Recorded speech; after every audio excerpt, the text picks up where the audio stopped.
आषाढी यात्रा कालावधीत श्री विठ्ठल रुक्मिणी मातेच्या दर्शनासाठी मोठ्या प्रमाणात भाविक येतात. या सोहळ्याला सुरुवात झाली असून मंदिर परिसरात मोठ्या प्रमाणात भाविकांची गर्दी होत आहे. मंदिर परिसर व दर्शन रांग गजबजली आहे. आषाढी सोहळ्याकरिता श्री संत ज्ञानेश्वर महाराज व श्री संत तुकाराम महाराज यांच्यासह असंख्य पालख्या व दिंड्या श्री क्षेत्र पंढरपूरच्या दिशेने मार्गक्रमण करत आहेत. या यात्रेच्या निमित्ताने श्री विठ्ठल रुक्मिणी मंदिर परिसर, श्री संत तुकाराम भवन व श्री संत ज्ञानेश्वर दर्शन मंडप या ठिकाणी रंगीबिरंगी व आकर्षक तसेच अत्याधुनिक पद्धतीची विद्युत रोषणाई करण्यात आल्याची माहिती कार्यकारी अधिकारी राजेंद्र शेळके यांनी दिली.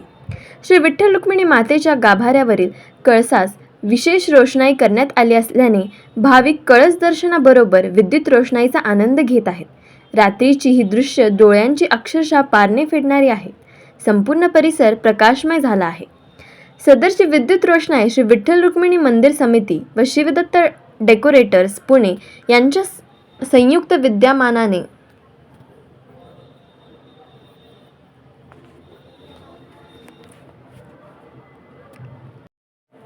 सदरची विद्युत रोषणाई श्री विठ्ठल रुक्मिणी मंदिर समिती व शिवदत्त डेकोरेटर्स पुणे यांच्या संयुक्त विद्यमानाने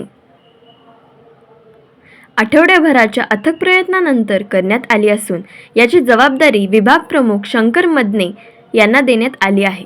यासाठी LED माळा, लटकन, तोरणे, रोप लाईट, आर्टिकल, व्हाईट व वॉर्म फोकस इत्यादी अत्याधुनिक साधनांचा वापर करण्यात आला आहे. तसे देखील अत्याधुनिक मशिनरी बसवण्यात आल्या आहेत. यात्रेच्या निमित्ताने विठुरायाची नगरी लखलखली असून दर्शनासाठी आलेल्या भाविकांना आत्मिक समाधान मिळत आहे. मायबाप विठुरायाच्या भक्ताच्या स्वागताची मंदिर प्रशासनाची तयारी पूर्ण झाल्याचे व्यवस्थापक मनोज श्रोत्री यांनी यावेळी सांगितले.